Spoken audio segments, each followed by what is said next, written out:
Hello everyone, welcome back to our channel. ఈరోజు ఈ వీడియోలో మనం తెలంగాణకి సంబంధించి థర్డ్ క్లాస్ తెలుగులో మొత్తం టెక్స్ట్ బుక్లో ఏవైతే బిట్స్ ఉన్నాయో వాటన్నింటినీ డిస్కస్ చేద్దామండి. ఇంపార్టెంట్ బిట్స్ అన్ని డిస్కస్ చేద్దాము. సో దాదాపు ఒక 50+ బిట్స్ అనేవి అయితే మనం ఈ వీడియోలో డిస్కస్ చేయబోతున్నాము.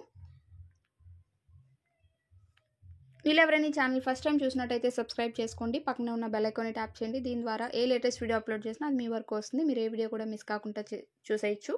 అన్ని క్లాసెస్ యొక్క ప్రాక్టీస్ బిట్స్ అనేవి సబ్జెక్ట్ వైజ్గా నేను అప్లోడ్ చేస్తూ ఉంటాను. బెల్ ఐకాన్ని యాక్టివేట్లో ఉంచుకోండి, అప్పుడు మీకు నోటిఫికేషన్ అనేది వస్తుంది.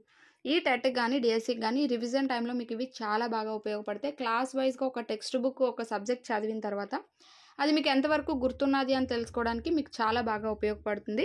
కాబట్టి ఈరోజు థర్డ్ క్లాస్ తెలుగుకి సంబంధించిన బిట్స్ అయితే డిస్కస్ చేద్దాం. సో ఇక్కడ మనం చూసుకుంటే క్రింది వాటిలో జంట పదాన్ని గుర్తించండి అని అన్నాడు. తడి పొడి, మంచి చెడు, సుఖ దుఃఖం, పైవన్నీ అని అన్నాడు. సో వీటిలో జంట పదాలు అనేవి కనుక చూసుకుంటే ప్రతి ఒక్కటి కూడా జంట పదమే, కాబట్టి కరెక్ట్ ఆన్సర్ వచ్చేసి పైవన్నీ అనేది అవుతుంది. ఉర్వి పదానికి గల అర్థం అడవి, భూమి, సముద్రం. ఉర్వి అనే పదానికి అర్థం అడుగుతున్నారు. కరెక్ట్ ఆన్సర్ వచ్చేసి మనకి భూమి. భూమి అనేది కరెక్ట్ ఆన్సర్ అవుతుంది. నెక్స్ట్ దుర్జనులు. దుర్జనులకి ఆపోజిట్ వర్డ్ సజ్జనులు, మంచివారు, 1, 2 పైవేవి కావు. సో దుర్జనులకి ఆపోజిట్ వర్డ్ ఏంటి అంటే కరెక్ట్ ఆన్సర్ వచ్చేసి 1, 2. సజ్జనులు, మంచివారు. సజ్జనులైనా మంచివారన్నా ఒకే అర్థం అనేది వస్తుంది. ద్విత్వాక్షరాలని అని వేటిని అంటారు? ఒక హల్లుకు అదే హల్లు ఒత్తుగా చేరే వాటిని, ఒక హల్లుకు వేరొక హల్లు ఒత్తుగా చేరే వాటిని, 1, 2 పైవేవి కావు. సో కరెక్ట్ ఆన్సర్ వచ్చేసి మనకి ఫస్ట్ వన్. ఒక హల్లుకి అదే హల్లు ఒత్తుగా చేరితే వాటిని ద్విత్వాక్షరాలు అని అంటారు. తెలంగాణ రాష్ట్రానికి సంబంధించి సరికాని అంశాన్ని గుర్తించండి అన్నాడు. ఇక్కడ మనకి తెలుగులో చూసుకుంటే ఏదైతే లెసన్స్ ఉన్నాయో వాటి నుంచి కూడా బిట్స్ అనేవి వస్తూ ఉంటాయి. కంటెంట్ నుంచి కూడా బిట్స్ అనేవి వస్తాయి. ఓన్లీ గ్రామర్ అనే కాదు, లెసన్స్ కూడా మనం చదువుకోవాల్సి ఉంటుంది. తెలంగాణ రాష్ట్రానికి సంబంధించి సరికాని అంశాన్ని గుర్తించండి అన్నాడు. తెలంగాణ రాష్ట్రం జూన్ 2, 2014న 29వ రాష్ట్రంగా ఆవిర్భవించింది. తెలంగాణ మొదటి ముఖ్యమంత్రి చంద్రశేఖరరావు. దసరా పండుగ రోజు పాలపిట్టను చూస్తారు. రాష్ట్ర జంతువు పులి. సో తెలంగాణ రాష్ట్రానికి సంబంధించి సరికానిది ఏది అని అడిగాడు. కరెక్ట్ ఆన్సర్ వచ్చేసి రాష్ట్ర జంతువు పులి అనేది తప్పు. తెలంగాణ చిహ్నాలకు సంబంధించి సరి అయిన అంశము రాష్ట్ర జంతువు జింక, రాష్ట్ర పక్షి పాలపిట్ట, రాష్ట్ర వృక్షం జమ్మి చెట్టు, పైవన్నీ. సో ఇక్కడ కరెక్ట్ ఆన్సర్ వచ్చేసి పైవన్నీ అవుతాయి, ఎందుకంటే ఇవన్నీ కరెక్టే. రాష్ట్ర జంతువు జింక, పక్షి పాలపిట్ట, వృక్షం వచ్చేసి జమ్మి చెట్టు.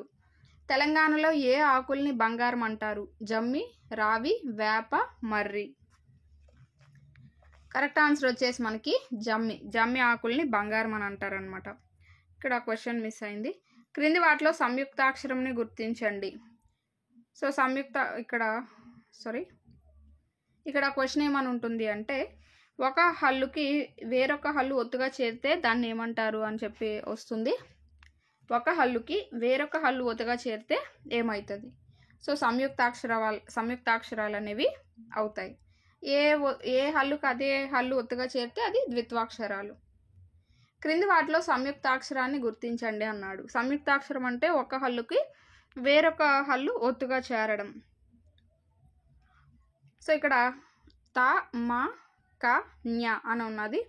సో ఇక్కడ కరెక్ట్ ఆన్సర్ వచ్చేసి న్య. ఎందుకంటే ఇక్కడ తా కింద తావొత్తు, మా కింద మా ఒత్తు, కా కింద కావత్తు. ఏ హల్లుకి అదే ఒత్తులు అనేవి హల్లులు అనేవి ఒత్తులుగా వచ్చాయి. కానీ ఇక్కడ నాకి యా అనే ఒత్తు చేరింది కాబట్టి ఇది సంయుక్తాక్షరం అనేది అవుతుంది.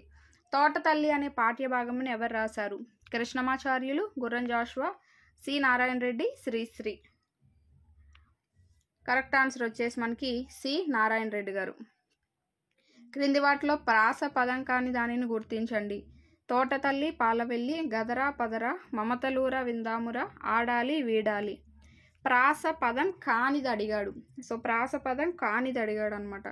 ఇక్కడ ఆప్షన్స్లో చూసుకుంటే కరెక్ట్ ఆన్సర్ వచ్చేసి మమతలూర విందాముర అనేది ప్రాస పదం కాదు. మిగతావన్నీ చూడండి, తోటతల్లి, పాలవెల్లి, గదరా పదరా, ఆడాలి వీడాలి అనేవి ప్రాస పదాలుగా ఉన్నాయి. ఒక హల్లుకు 2 ఒత్తులు చేరితే వాటిని ఏమంటారు?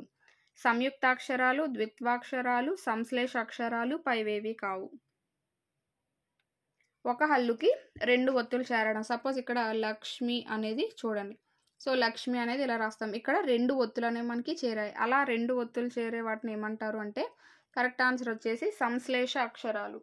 సంశ్లేష అక్షరాలని అంటూ ఉంటారు.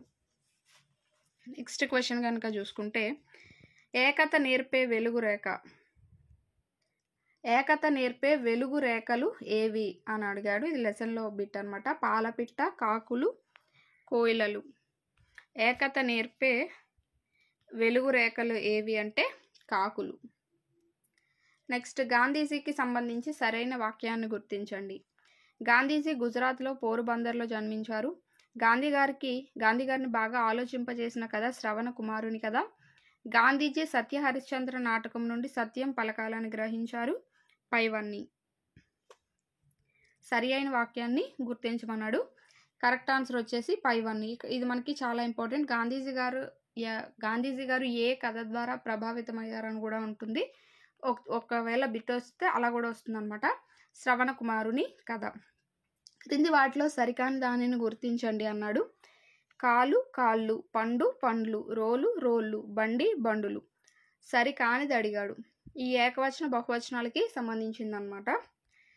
సరికానిది అడిగాడు కాబట్టి ఇది బండి బండ్లు అనేది వస్తుంది, లేదా బండి బళ్ళు అనేది వస్తుంది. కానీ ఇక్కడ బండులు అన్నారు కాబట్టి ఇది తప్పు అనమాట.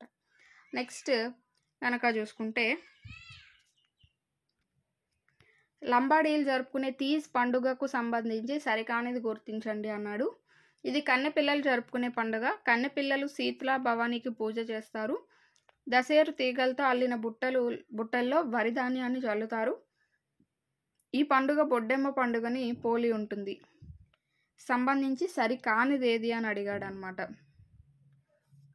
సరికానిదేది అంటే దశేరు తీగలతో అల్లిన బుట్టల్లో వరి ధాన్యాన్ని చల్లుతారు అనేది తప్పు. మిగతావన్నీ కూడా కరెక్టే. బొడ్డెమ్మ పండుగకు సంబంధించి సరికానిది గుర్తించండి అన్నాడు. ఈ పండుగ భాద్రపద బహుళ అమావాస్య ముందు ప్రారంభమవుతుంది. పుట్టమన్నుతో గద్దెను చేసి అందులో వెంపలి చెట్టును నాటుతారు. 9 రోజుల పండుగ జరుపుకొని పౌర్ణమికి ముందే బొడ్డెమ్మలు నిమజ్జనం చేస్తారు. సో ఇవి మనకి ఆప్షన్స్గా అయితే ఇవ్వడం జరిగింది. సరికానిది ఏది అని అడిగాడు. సో సరికాని వాక్యం ఏది అంటే లాస్ట్ వన్. 9 రోజుల పండుగ జరుపుకొని పౌర్ణమికి ముందే బొడ్డెమ్మలు నిమజ్జనం చేస్తారు అనేది సరికాదు. బీర్బల్ ఎవరి ఆస్థానంలో ఉండేవాడు? అక్బర్, బాబర్, షాజహాన్, శివాజీ. బీర్బల్ ఎవరి ఆస్థానంలో ఉండేవాడు? కరెక్ట్ ఆన్సర్ వచ్చేసి అక్బర్. ఆగ్రా పట్టణంలో ఎన్ని కాకులు ఉన్నాయని బీర్బల్ చెప్పాడు? 6806, 6804, 6805, 6803. ఆగ్రా పట్టణంలో ఎన్ని కాకులు ఉన్నాయని బీర్బల్ చెప్పాడు అంటే 6803. ఇక్కడ డాష్ ఇచ్చాడు. ఇక్కడ వచ్చే మహాప్రాణ అక్షరాన్ని గుర్తించండి అన్నాడు.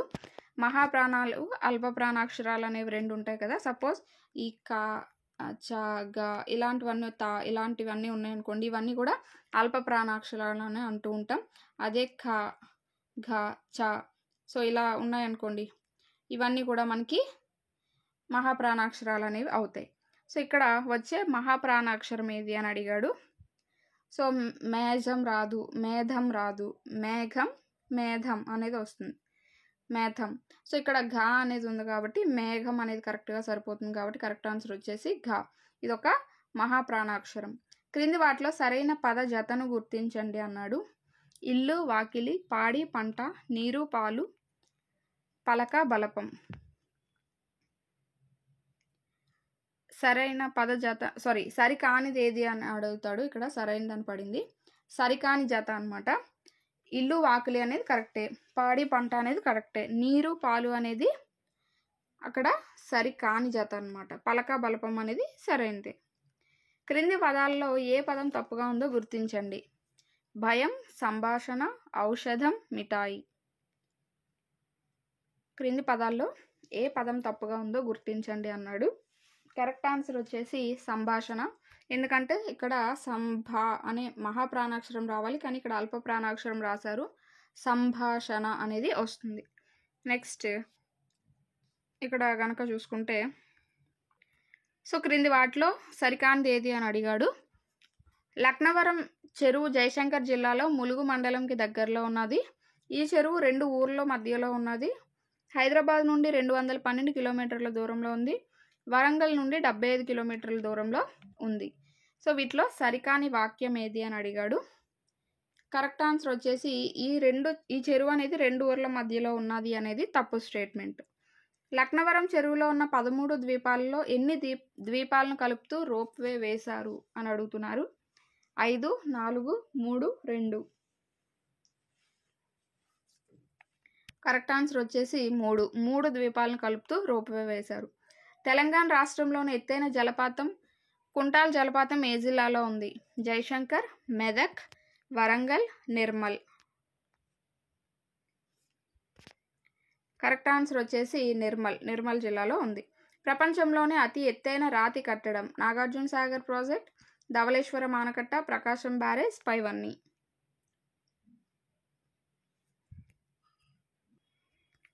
తెలంగాణ కాశ్మీర్గా దేనిని పిలుస్తారు? ఆదిలాబాద్, నల్లమల అడవులు, నిర్మల్, వరంగల్. తెలంగాణ కాశ్మీర్గా దేనిని పిలుస్తారు? కరెక్ట్ ఆన్సర్ వచ్చేసి ఆదిలాబాద్. కుంటాల్ జలపాతంకి సంబంధించి సరికాని అంశాన్ని గుర్తించండి. శకుంతల ఇక్కడ నివాసం ఉన్నట్లు ప్రతీతి, అందుకే దీనిని మొదట్లో కుంతల అని పిలిచేవారు. దీని ఎత్తు 35 మీటర్లు. నిర్మల్ నుండి ఆదిలాబాద్ వెళ్ళే 44వ రహదారి మీద ఉన్న నేరడిగొండ మండల కేంద్రానికి 12 కిలోమీటర్ల దూరంలో ఉన్నది. సో దీనికి సరికాని అంశాన్ని గుర్తించమన్నాడు అనమాట. సో దీని ఎత్తు 35 మీటర్లు అనేది తప్పు. నాగార్జున సాగర్ ప్రాజెక్ట్కి సంబంధించి సరికాని అంశాలను గుర్తించండి. 1955లో జవహర్లాల్ నెహ్రూ దీనికి శంకుస్థాపన చేశారు. ఇక్కడ నుండి 14 కిలోమీటర్ల దూరం ప్రయాణిస్తే నాగార్జున కొండ వస్తుంది. కాకతీయులు ఈ ప్రాంతాన్ని విజయపురి అని పిలిచేవారు. ఇక్కడ ప్రతిరోజు 810 మెగావాట్ల విద్యుత్ అనేది ఉత్పత్తి అవుతుంది. సరికాని అంశాలని గుర్తించమన్నాడు. కరెక్ట్ ఆన్సర్ వచ్చేసి థర్డ్ వన్. కాకతీయులు ఈ ప్రాంతాన్ని విజయపురి అని పిలిచేవారు. సో విజయపురి అనేది ఇక్ష్వాకులకి సంబంధించింది. అంటే ఇక్కడ కాకతీయులు అన్నారు కాబట్టి అది మేబీ తప్పు. గోదావరి, కృష్ణ, లక్నవరం, మంజీరా వీటిలో వేరుగా ఉన్నదానిని గుర్తించండి. గోదావరి, కృష్ణ, లక్నవరం, మంజీరాలో వేరుగా ఉన్నదానిని గుర్తించమన్నారు. కరెక్ట్ ఆన్సర్ వచ్చేసి లక్నవరం. ఎందుకంటే ఇవన్నీ కూడా నదులు. గోదావరి, కృష్ణ, మంజీరా అనేవి నదులు. లక్నవరం అనేది ఒక చెరువు. మేఘం, వర్షం, చెరువు తర్వాత వచ్చే వరుస క్రమాన్ని పూరించండి అన్నాడు. మేఘం, వర్షం, చెరువు తర్వాత కలువ, చేపలు, పంటలు, పూడిక అని ఇచ్చారు. కరెక్ట్ ఆన్సర్ వచ్చేసి పంటలు. క్రింది వాటిలో సరైన వాక్యాన్ని గుర్తించండి. అచ్చులలో పొట్టిగా పలికే వాటిని హ్రస్వాలు అంటారు. అచ్చులలో దీర్ఘం తీసి పలికే వాటిని దీర్ఘాలు అంటారు. 1, 2 ఏవి కావు. సరి అయిన వాక్యాన్ని గుర్తించండి అన్నాడు. కరెక్ట్ ఆన్సర్ వచ్చేసి 1, 2 ఎందుకంటే 2 కూడా కరెక్టే. క్రింది వాటిలో సరికాని జతను గుర్తించండి. ఎగాదిగా చూడడం, పటపట మెరవడం, గబగబా నడవడం. సరికానిది అడిగాడు. పటపట మెరవడం అనేది తప్పు. మిలమిలా మెరవడం అని అంటూ ఉంటాం కదా. సో పటపట మెరవడం అనేది తప్పు. గబగబా నడవడం, ఎగాదిగా చూడడం అవన్నీ నార్మల్గా కరెక్ట్ సెంటెన్సెసే. క్రింది వాటిలో సరిగ్గా లేని జతను గుర్తించండి అన్నాడు. కుర, కూర, మట, మాట, మెక, మేక, సుశీల, సుశీల. సో సరిగ్గా లేని జత కనుక చూసుకుంటే ఇది. ఎందుకంటే కుర, కూర, మట, మాట, మెక, మేక, సుశీల, సుశీల అనేది వస్తుంది.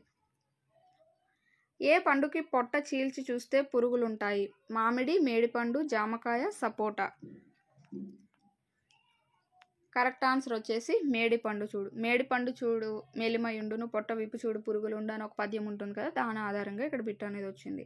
నెక్స్ట్ కనుక చూసుకుంటే వానదేవుడ పాఠం యొక్క ప్రక్రియ. గేయం, కథ, సంభాషణ, పద్యాలు.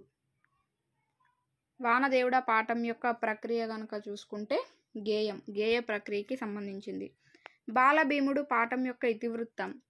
భూతదయ, సంస్కృతి, ప్రకృతి విలువలు, ఇతిహాసం. సో ఇక్కడ ఆప్షన్ మిస్ అయింది, ఇతిహాసం. బాలభీముడు అనేది దేనికి సంబంధించింది అని అడుగుతున్నాడు. ఏ ఇతివృత్తానికి సంబంధించింది అంటే ఇతిహాసానికి సంబంధించింది. అమ్మ పాఠ్యభాగం యొక్క ఇతివృత్తం హాస్యం, సంస్కృతి విలువలు, మాతృప్రేమ, స్ఫూర్తి. కరెక్ట్ ఆన్సర్ వచ్చేసి సంస్కృతి విలువలు. కాకుల లెక్క ఏ ప్రక్రియకు చెందినది? గేయం, కథ, పద్యాలు, వ్యాసం. గేయం, కథ, పద్యాలు, వ్యాసం. కాకుల లెక్క అనేది కథా ప్రక్రియకి సంబంధించింది. మన పండుగలు అనే పాఠం ఏ ప్రక్రియకు చెందింది? వ్యాసం, సంభాషణ, గేయం. మన పండుగలు అనేది ఏ ప్రక్రియకి చెందింది అంటే సంభాషణ. తెలంగాణ రాష్ట్ర చిహ్నాలు అనే పాఠం యొక్క ఇతివృత్తం స్ఫూర్తి, పర్యావరణం, సంస్కృతి, దర్శనీయ స్థలాలు. కరెక్ట్ ఆన్సర్ వచ్చేసి సంస్కృతి అనే ఇతివృత్తానికి సంబంధించింది. కొబ్బరి బొండం అనే పాఠం ఏ ప్రక్రియకి చెందింది? కథ, చిత్రకథ, గేయం, సంభాషణ.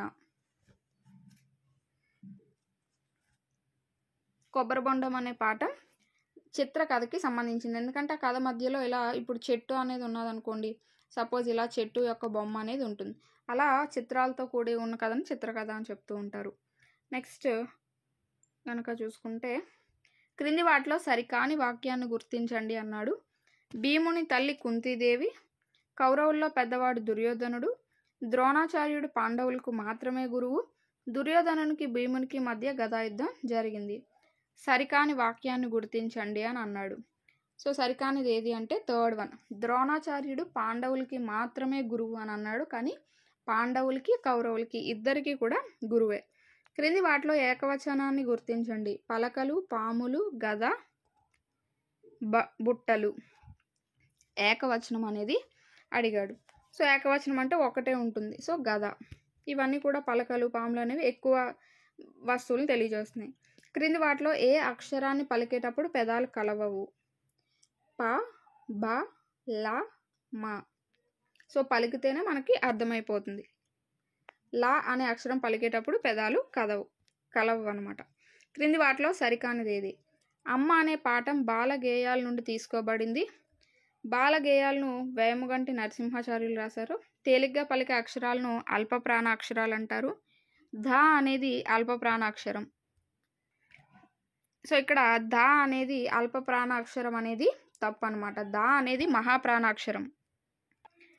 క్రింది వాటిలో అల్పప్రాణ అక్షరం కానిది ఏది అని అడిగాడు. ట, ద, ఘ. సో ఇక్కడ ఘ అనేది అల్పప్రాణ అక్షరం కాదు, అది మహాప్రాణ అక్షరం. స్త్రీని వాటిలో మహాప్రాణ అక్షరం కానిది. క్రింది వాటిలో సరికాని అంశాన్ని గుర్తించండి అన్నాడు.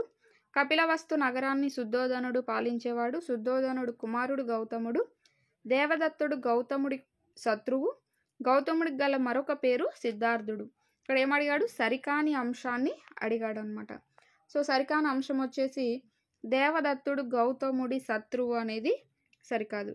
చైత్ర మాసంలో మొదటి తిథి పాడ్యమి నాడు వచ్చే పండుగ దసరా, దీపావళి, ఉగాది, వినాయక చవితి. చైత్రమాసంలో మొదటి తిథి పాడ్యం నాడు వచ్చేది ఉగాది పండుగ. క్రింది వాటిలో సరికాని అంశాన్ని గుర్తించండి. చైత్రమాస శుద్ధ నవమి నాడు శ్రీరామనవమి జరుపుకుంటారు. ఉగాది తర్వాత 9 రోజులకు ఈ నవమి వస్తుంది. శ్రీరాముని కళ్యాణం జరుపుతారు. సీత జన్మదినం సందర్భంగా శ్రీరామనవమి జరుపుకుంటారు. ఇందులో సరికాని అంశాన్ని అడిగారు. సో సీత జన్మదినం సందర్భంగా శ్రీరామనవమి జరుపుకుంటారు అనేది తప్పు. క్రింది వాటిలో సరికానిది గుర్తించండి. ఆశ్వయుజ మాస శుద్ధ దశమి నాడు దసరా పండుగ జరుపుకుంటారు. దసరా పండుగ నాడు కోకిలను చూస్తారు. పాండవులు జమ్మి చెట్టు పైన దాచిన ఆయుధాలను తీసింది ఈరోజే. రాముడు రావణాసుని చంపింది ఈరోజు. సో ఇందులో మనకి సరికాని అంశం ఏది అని అడుగుతున్నారు. దసరా పండుగ నాడు కోకిలని చూస్తారు అనేది తప్పు, పాలపెట్టని చూస్తారు. ఆశ్వయుజ బహుళ అమావాస్య రోజు ఏ పండుగ జరుపుకుంటూ లక్ష్మీదేవికి పూజలు చేస్తారు? దసరా, దీపావళి, అట్ల తద్ది, ఉగాది. కరెక్ట్ ఆన్సర్ వచ్చేసి దీపావళి. క్రింది వాటిలో సరికాని అంశాన్ని గుర్తించండి. రంజాన్ నెలలో ఖురాన్ ఆవిర్భవించింది. రంజాన్కి మరొక పేరు ఈద్ ఉల్ ఫితర్. డిసెంబర్ 25న క్రిస్మస్ పండుగ జరుపుకుంటారు. ఆనందానికి ప్రతీకైన బక్రీద్ మొహరం పండుగ జరుపుకుంటారు. సో కరెక్ట్ ఆన్సర్ కనుక సరికాని అంశాన్ని గుర్తించండి అన్నాడు కాబట్టి ఆనందానికి ప్రతీకైన బక్రీద్ మొహరం పండుగ జరుపుకుంటారు అనేది సరికాని అంశం. సో ఇవి మనకి 3rd క్లాస్ తెలుగుకి సంబంధించిన బిట్స్ అయితే ఇక్కడ మీకు చాలా వరకు కంటెంట్లో ఉన్న బిట్స్ అయితే ఇవ్వడం జరిగింది. ఎందుకంటే 3rd క్లాస్ అనేసరికి గ్రామర్ అనేది పెద్దగా ఏముండదు, అంతా బేసిక్స్ అనేవి ఉంటాయి. కాకపోతే ఇక్కడ మనకి ఏంటి అంటే ఎక్కువ కంటెంట్లో నుంచి చాలా బిట్స్ ఉన్నాయి కాబట్టి దాని నుంచి ఇచ్చే అవకాశం ఉంటుందన్నమాట, టెట్ లెవెల్ కాబట్టి. అందుకే ఇక్కడ మీకు కంటెంట్లో ఉన్న బిట్స్ ఎక్కువగా కవర్ చేయడం జరిగింది. హోప్ ఈ వీడియో మీ అందరికీ నచ్చింది అనుకుంటున్నాను. ఈ వీడియో కనుక మీకు నచ్చినట్టయితే లైక్ చేయండి, షేర్ చేయండి, సబ్స్క్రైబ్ చేసుకోండి. And thanks for watching. ఈ వీడియో ఎవరికైనా యూజ్ ఉంటుంది అనుకుంటే ఖచ్చితంగా షేర్ చేయండి. టెలిగ్రామ్ గ్రూప్లో జాయిన్ అవ్వండి, కింద డిస్క్రిప్షన్లో లింక్ ఇస్తాను. దాన్ని బట్టి మీకు ఏ వీడియోస్ అయినా నోటిఫికేషన్లో అక్కడ కూడా పోస్ట్ చేయడం జరుగుతుంది. Thanks for watching.